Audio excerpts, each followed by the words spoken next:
Не говори на микрофона и ще спечелиш дюнер от Аладин. Здравейте! Не говорете над микрофона и ще спечелите дюнер. Готова ли сте? За какво ми кажеш? Нищо все пак получавате, защото сте много готина жена. Печелите дюнер от Аладин.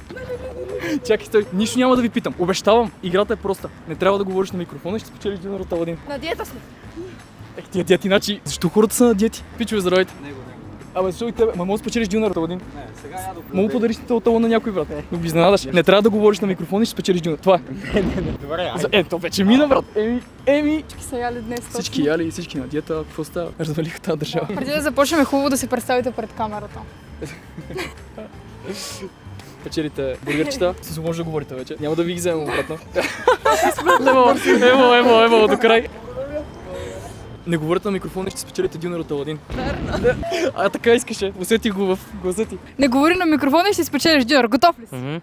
Говори на микрофона и ще спечелиш дюнер. Готов ли си? Как се казваш? Бра.